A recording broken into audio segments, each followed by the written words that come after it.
It's I don't know what time it is. I think it's like 1 o'clock.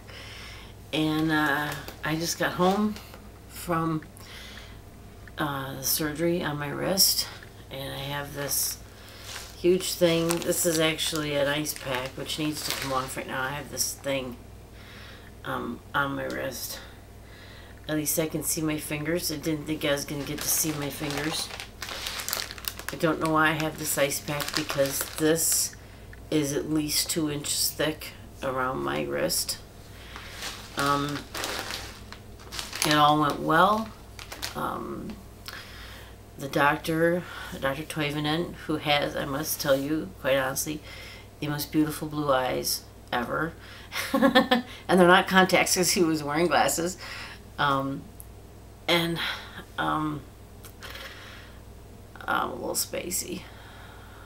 They didn't give me the anesthesia that's, you know, like over the face mask. They did IV, some form of benzodiazepine, so I had to tell them, you know, I'm no stranger to it, to, you know, give me, you know, an adequate amount.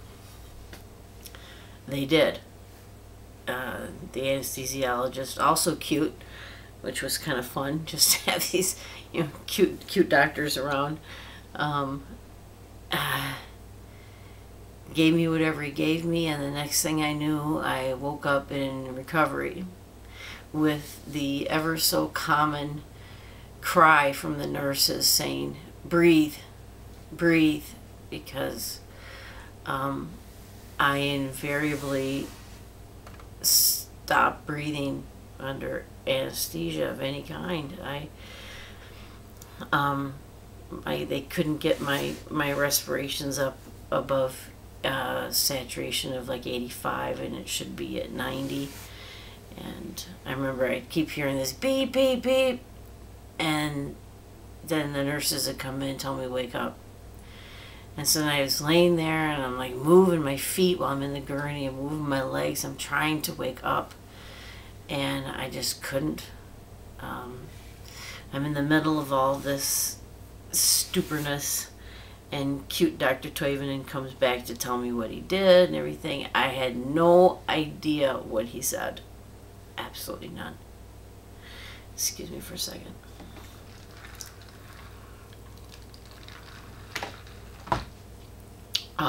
Coke. The elixir of the gods. Anyway, I hadn't had any caffeine this morning.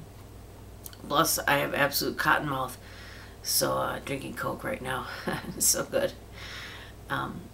So anyway, when my neighbor Tracy took me, you know, she's such a sweetheart. She just is such a kind person and so nurturing, and I'm so grateful that she took time off from work to take me. Anyway, finally the nurses said, do you want me to bring your friend back?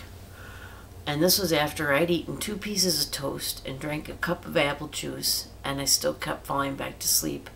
And they kept having to wake me up and tell me to breathe. I hate being knocked out. That was the one thing I was so happy about with this procedures, that I wasn't going to get knocked out. Anyway, so then Tracy comes back, and I'm telling her all about how I don't know what the doctor said, because one, I was too stupefied, and another, because he has these really beautiful blue eyes. So she says, ask the nurse to have the doctor come back over and explain again what he did. So as he's leaving, he gets just like beyond the curtain, and Tracy's like, oh, he does have pretty blue eyes. And she said later that she could just see him smiling, because we were, you know, like commenting about his pretty blue eyes. That was kind of cute. So I'm telling them, okay, that pain medication makes me barf. It all does. Anything with codeine, any kind of codeine derivative, whatever, it makes me barf. So what do? They give me, what have we got here? Oxycodone. Oxycodone. Don't know if you can read it. It's oxycodone. It's only 325 milligram tablets, which is really not like the strongest one, but this will make me barf because I've had it before. So then to counteract it, they give me hydroxyparamoite. I'm probably not saying that right. Those of you who understand medical things are going, woman, you don't know how to read. Anyway, and these are for, I don't know if you can read the bottle. These are for nausea, and they're supposed to, take them together so that I don't barf. I hope it works, because if I barf, I won't take them again. I'd rather be in pain. Rather be in pain.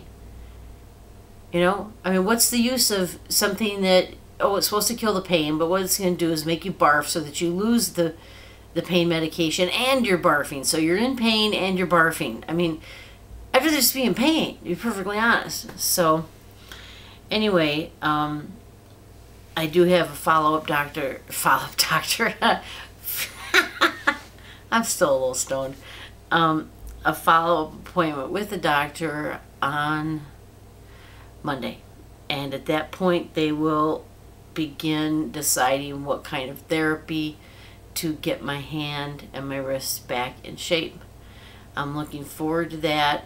I'm beginning to have hopes that this summer will not be a complete bust. So we'll just kind of see how that goes. And I came home and Phil was home. He wound up oversleeping this morning because I was so tired that I kept hitting snooze, even though I did let it ring a long time. So I think he was just really tired. So he woke up at 6:30. He had to be at work at 7:30. But he wound up going in, and he used the time well. And I'll let him talk about what happened today and what's been happening in the last week and a half with his schooling. But when I came home, he was home. And now I have to eat so that I can take these. They have to be taken with food. So you have something to throw up when you're going to throw up, I guess. And so now he just left to go get us something to eat because there's no way in the world I can cook. I made fried chicken last night as a treat because I won't be cooking for the next week or so. God, my arm is still asleep. I can't even, I can do this now, but just barely. It's like, once it goes out, it's like really hard to pull it back in. I need like a little, it feels just like I draped it over the chair, and the chair hit me right there and it's asleep. Drive me crazy. Anyway, I can't sit here too long because I gotta keep it elevated. Anyway, jeepers, I was saying something else and I just totally forgot about it. Oh, that I'm beginning to have hopes that this summer won't be a bust. That since we're just in the beginning of May, that if the physical therapy goes well, then maybe I'll have a half of a summer anyway of where I can do things in the yard.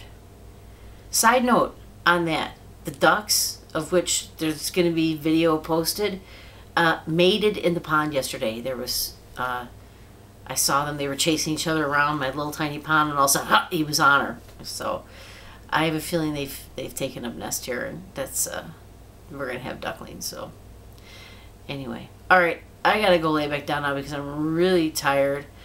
And Phil's so afraid to leave because, I said, yeah, go ahead and leave while I go to sleep and let my oxygen saturation level drop below 90. And he's like, what? I'm not going anywhere. I'm like, I'm just kidding. I'll be fine. I'm such a brat. Anyway, he loves me anyway. Okay, I'm going to go lay down.